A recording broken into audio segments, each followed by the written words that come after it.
Hello again, everyone. I'm Chance Russo, and this is Dungeons and Chances.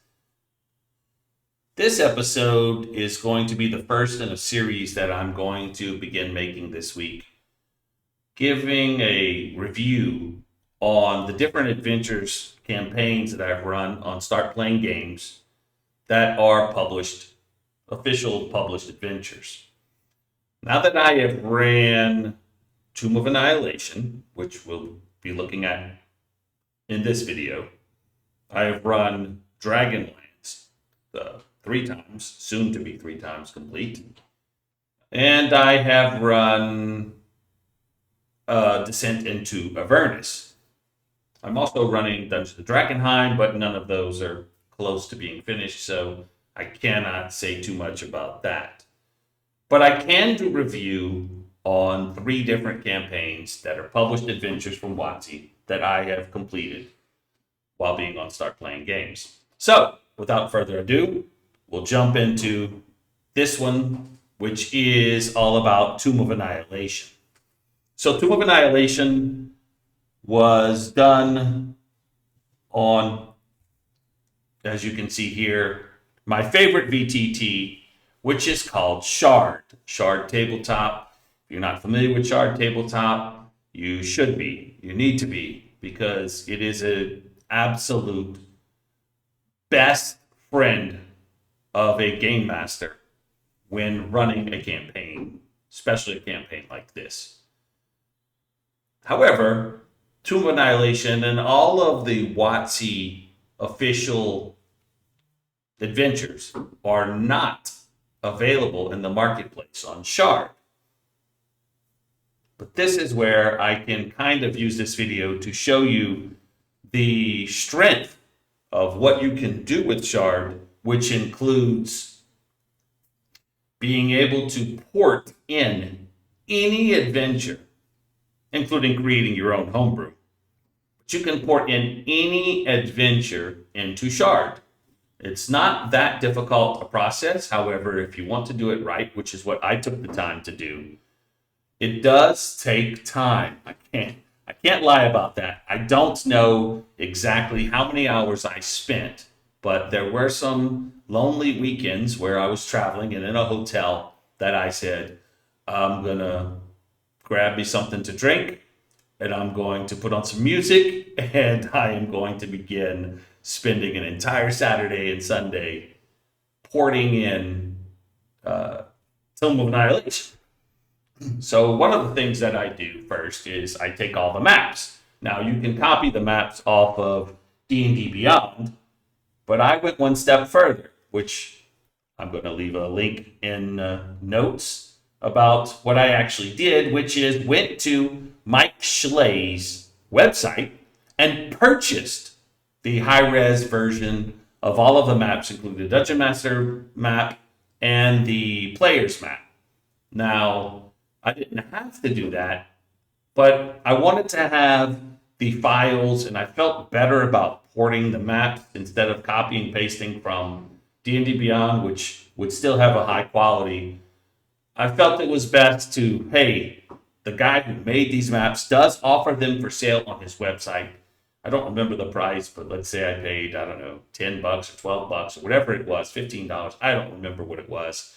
Well worth it. These are beautiful maps, and they imported into Shard wonderfully. To give you an idea of what that looks like, I can click on the load map button and click on the book, and I have all these beautiful maps. Now, I have to come back a minute and explain to you all of these maps that you're seeing right here, especially for the first chapter, which includes the city of Nyan Saru. All of these maps that you're looking at, I purchased on the DM's Guild from Tessa's maps. If you don't know about Tessa's maps, once again, I will leave a link in the notes here.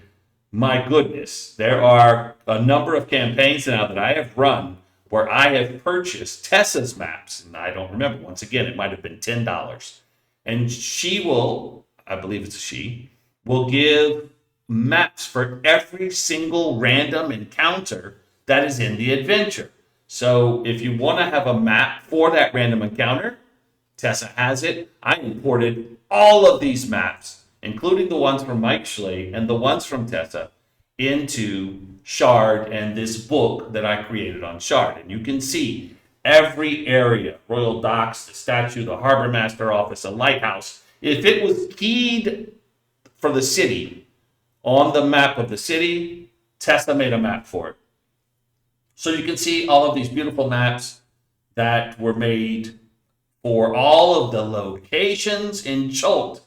And there are many, many locations in Chult where you can have encounters, and she made a map for each one of them.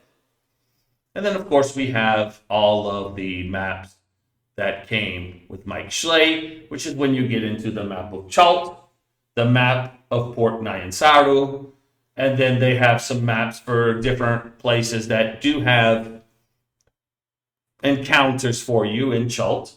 And these are the maps that were purchased from Mike Schley. But you can see I have, I don't know, well over 100 maps that were brought into this campaign.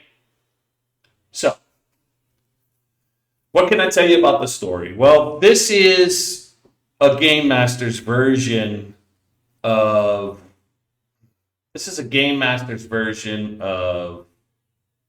what I like to give as a review. I'm not going to tell you about the story. There are so many people that can give you background information on the story, and others that do great justice to this.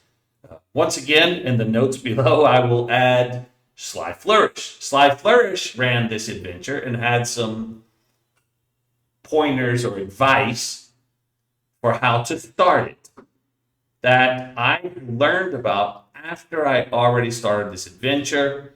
I thought about what he said. I really liked what he said. He had the beginning of this adventure starting in Baldur's Gate, which is where the adventure starts. It begins with this person, who the quest giver will call her, who actually has contracted this sickness that has hit the world of Faerun that doesn't allow anyone to resurrect. When you die, you will not come back to life.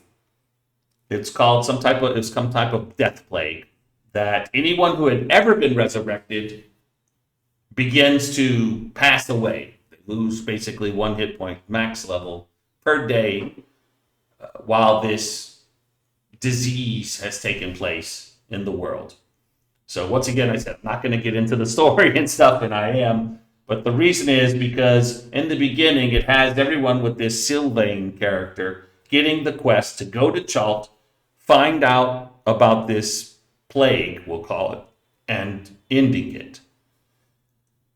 So it's not a lot of character, why do I really want to go to this jungle, this remote area, and potentially die. Super dangerous place that's super far away from Baldur's Gate. So I don't know. It is a tough hook, I guess. So Sly Flourish had a different way of doing the hook, and he had, instead of the beginning starting there and you go directly to Port Nyansaru, he had his players, begin on a ship, and he used some of the rules for ship travel that he got from the Yawning Portal, I believe it's the Saltmarsh campaign, and had some encounters there, got people to level 2. Great idea. It sounded great. I'm sure, it would be great to play at his table. He's an amazing dungeon master. I'm so sure of it, because he cares so much and listens to his players. But I didn't do that. I started them there. I tried to discuss with each player how to come up with a hook for them, a background that would tie into the story, which is something I do in all my campaigns. And I feel like and hope that I'm getting better and better at it as I run more campaigns. But at this time, that's how we started.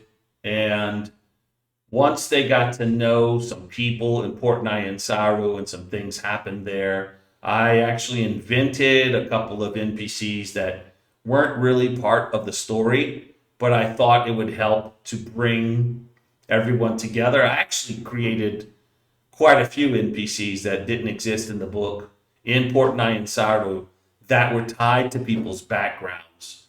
So I really wanted to make sure that I had some engagement there and reasons for people to want to get involved with the story.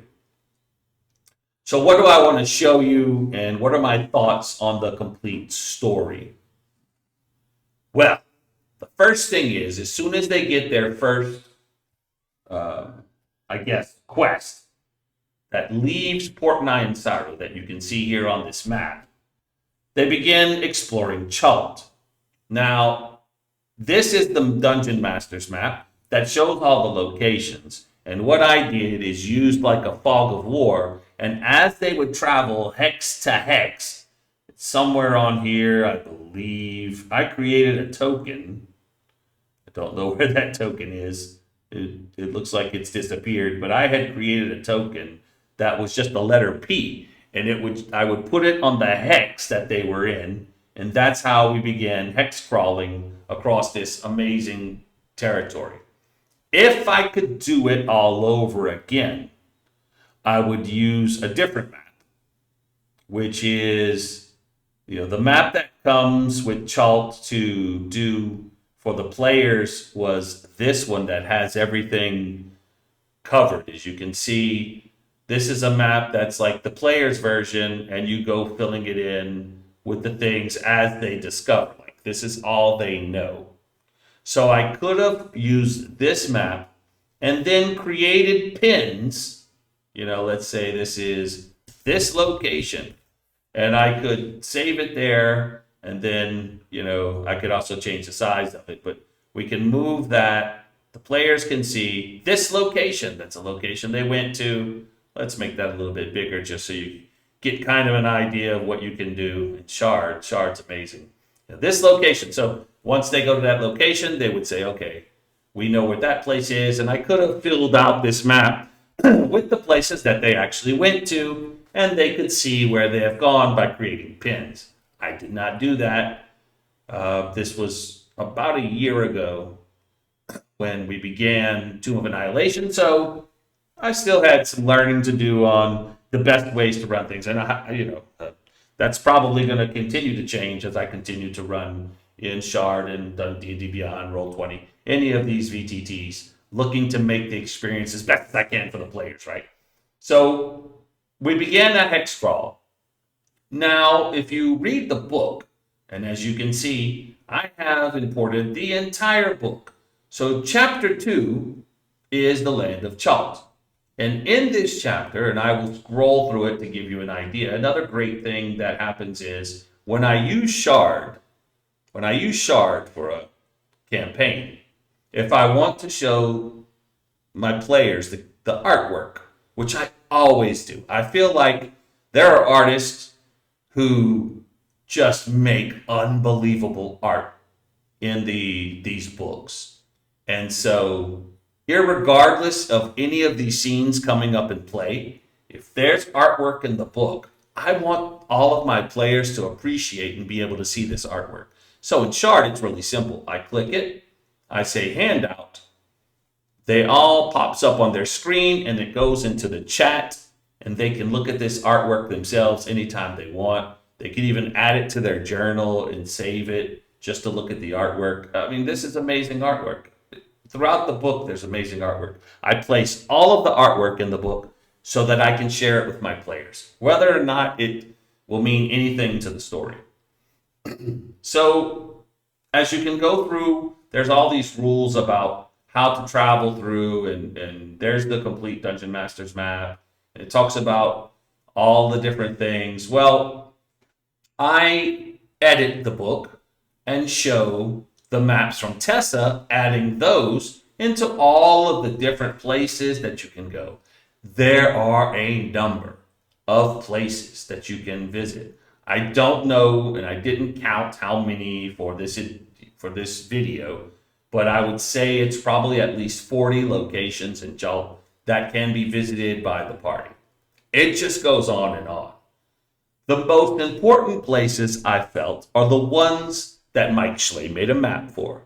Those are the more iconic, we'll call it, places that are very story driven, which is why a real map was made. So, what I did in my mind was for the first few sessions of travel, I wanted them to get the full experience, that they had to do perception rolls and people staying up at night, and I had maps for their travel when they would camp out at night and have to take turns and everything. I did all of that because I wanted them to get the feel for traveling in the jungle, especially when they're level 3, level 4, when they're at those low levels and everything is dangerous. So I portrayed that. I had them rolling for random encounters and whether or not they were perceiving them and all of these different things. And we had fun with that. Now, I stole an idea from Sly Flourish, who said, give everybody a roll when doing travel. And I don't remember where he got that from. It was another game or something like that. And so we did that. We assigned roles to the players. And some of the players latched onto it so much. For example, one was the quartermaster. So he became obsessed with cooking and getting recipes and role played it so well. It just made it fun for me to see how much he got into making sure that everybody was nourished. It was amazing. And it really did make it fun for me. But there's so many places for them to visit. This campaign could last years. So what I did was I had them get hooks and things to places that I thought would be what we could tie into their backstories best. So I chose a number of places that I really wanted them to go. I did not railroad them to them. I gave them options, but the options I presented were pretty much the options where I wanted them to go, which is a good game master trick of letting people feel they have freedom to go anywhere they want, but you make kind of sure that the places that you're presenting are places that you kind of want them to go. And it doesn't matter what order they go, but you want them to go to those places. So you don't really present places that you don't want them to go. This map really lends to that, as a lot of the places that I might not want them to go, well, if you look at the player's map, it's not even on there. So I could have done it better probably by using this map. Well, things you learn while you're running games. We ran this Explore Chult for probably at least 15 sessions. There was probably 4 sessions in Port Nyansaru, and there was probably a good 15, 16 sessions of exploring all of these wonderful locations. They did explore a lot of them. We could get sometimes only one location in a session. Some sessions were more than one session in the same location. But there was a lot of sessions that were one location, 2 locations, depending on how large they were and how important they were. So, and about, I don't remember how many it was, but let us say somewhere around 15, 16 sessions of exploration across Chult. Then they began to get to places that were more dungeon crawling. Once it gets to the Omu, which you can find in the south part of this map, when they got to Omu, it's not on the map. When they got, yeah, it's actually not. It's in here. When you get to Omu, that's right. They have to find Omu. So, of course, it wouldn't be on this map. When you get to Omu, the game changes a bit. The adventure changes. It is a ruined city that they have all of these, not pyramids, temples, altars that have to be entered to do things in. And that is chapter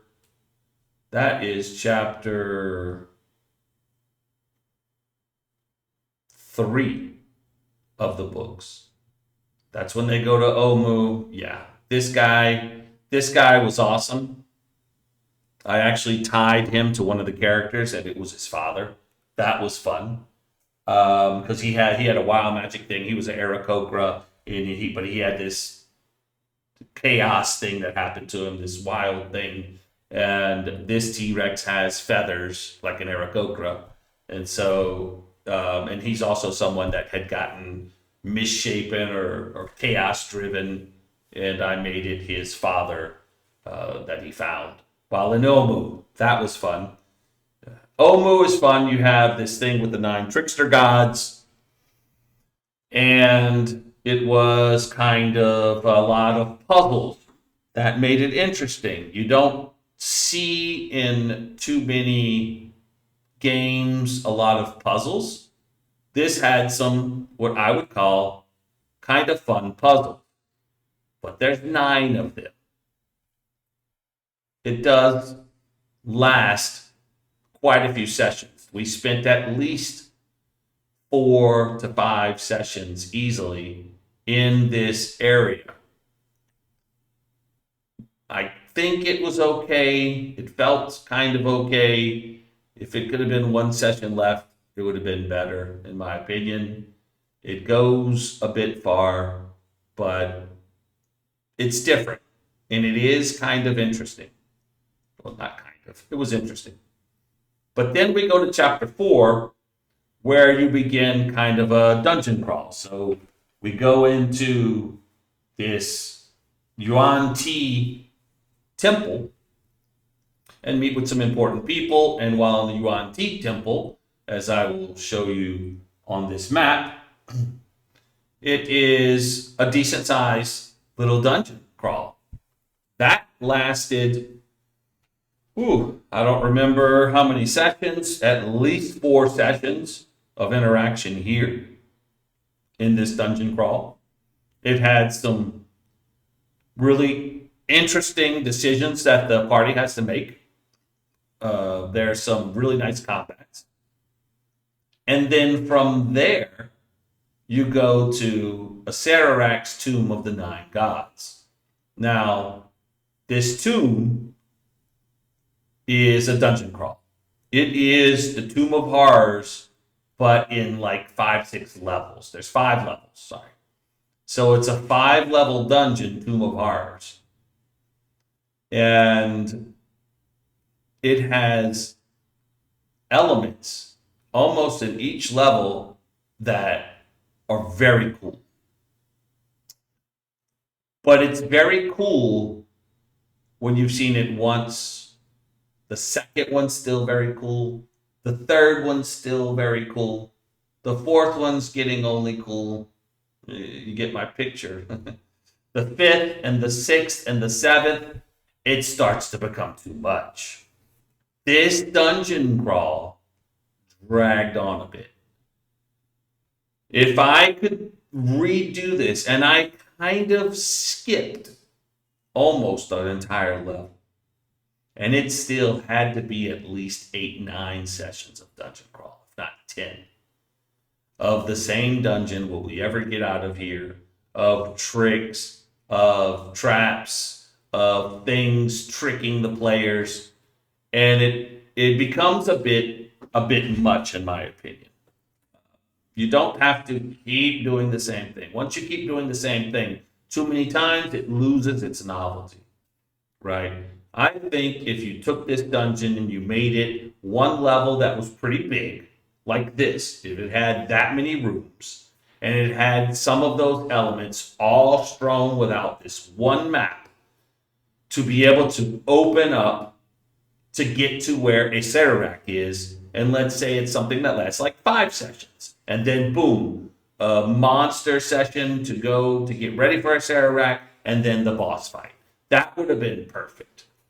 But this ran probably 3 to 4 sessions too many. That I think my group would have enjoyed those 3 or 4 sessions doing some other more interesting exploration in Chala. So my story ran 33 sessions, which I'm going to give a disclaimer here. I run these on Start Playing Games. On Start Playing Game, it's not the same thing as running an adventure for your friends. If you're going to run this adventure for your friend, then go visit almost all of the locations on Chalt. Spend as much time as you like. Enjoy it, because there is so much to enjoy. I could run this adventure again and not repeat a lot of things in Chalt and have a blast with it. That is a great part of the story. There's so many really things that can be fleshed out and made super interesting. You can develop NPCs. There's so much meat on the bone in Chalt that a dungeon master could take just pieces of Chalt and throw it into any campaign. And it's just really good writing, really interesting hooks throughout Chalt. Chalt is fantastic. This dungeon is pretty good, but it's too much. It's just too much. It's overkill. So in Start Playing Games, getting back to that and how many sessions it ran, in Start Playing Games, I feel like since I'm charging players, it wouldn't be right for me to keep running something, even though they're having a good time.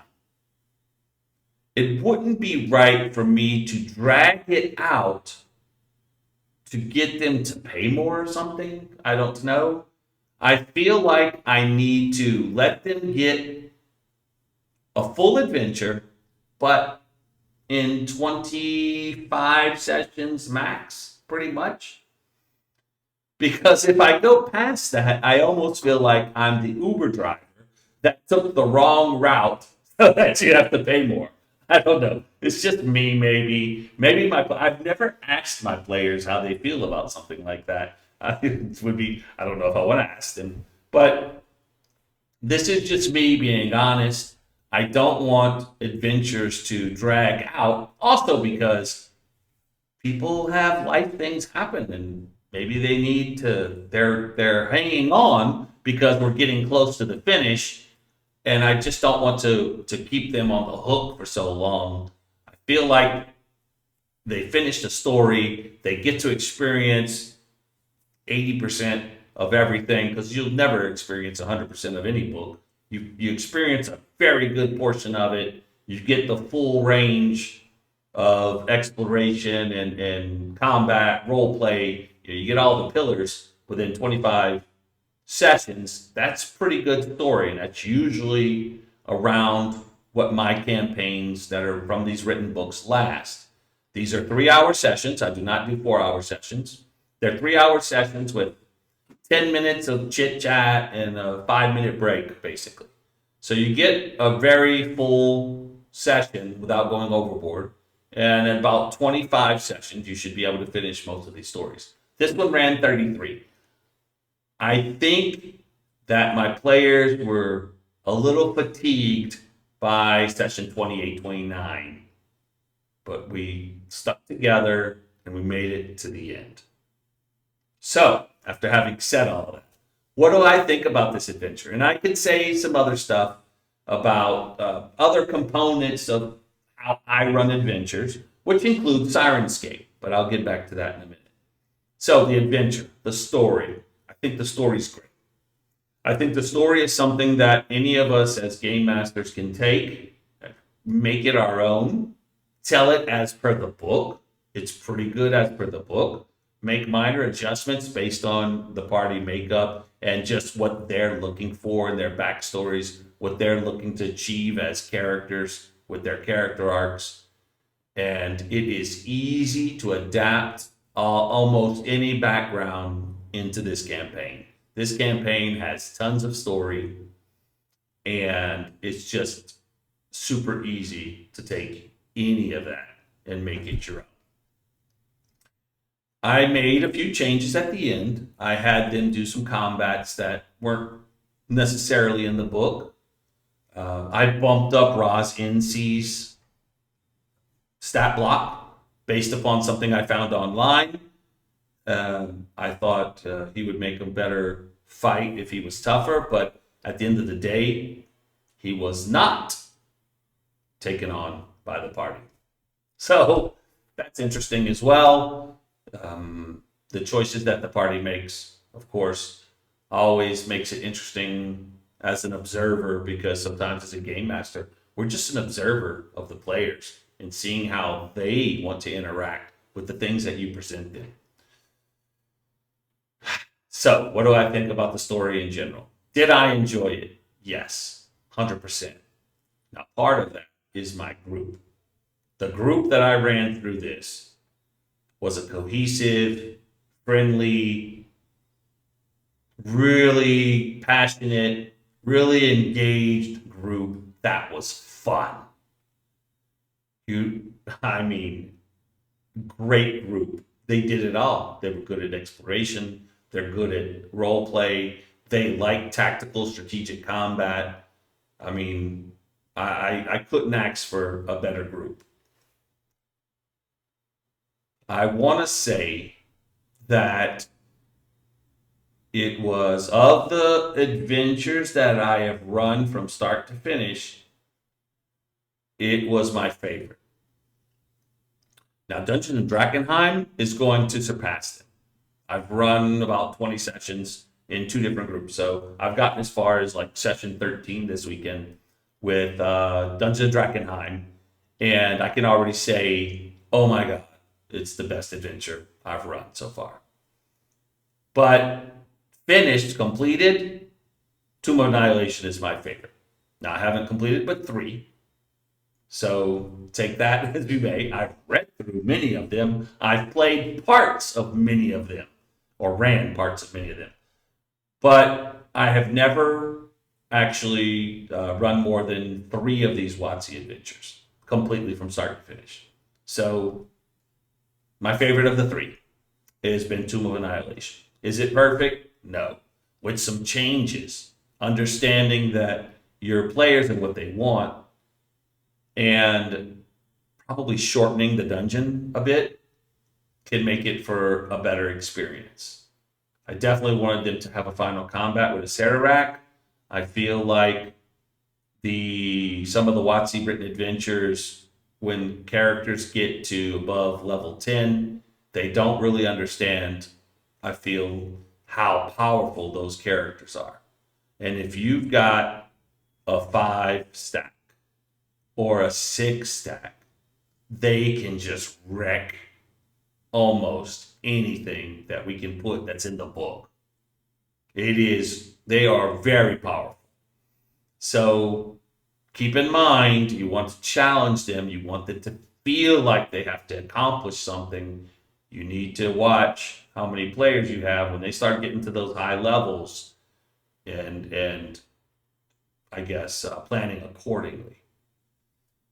So that's what I would say. The soundtrack from Sirenscape has some good stuff, but the theme song with the jungle theme, it's not my favorite. Not my favorite. Those who know me know that I'll say Dragonlance, and when I do my review on Dragonlance, I will gush over the Dragonlance soundtrack, which really enhances the campaign. It might sound silly, but having that soundtrack that was made by Sirenscape, I think enhances all of these campaigns. So I am always running the soundtrack that comes with Sirenscape in the background for all these written campaigns. This one, it had some good points, but to me it fell short for some of the other campaigns. So how would I rate it from 1 to 10? I don't know if I actually can, but I'm going to say Tomb of Annihilation is a solid 8. Yeah. Is there a 10 out there? Probably not. So that gives you an idea. I'd say so far Dungeons and Dragonheim is a strong 9+, and we'll see where it ends. Tomb of Annihilation, I'm going to give it an 8. I think it is fun for everyone, and I recommend everyone to play or run it.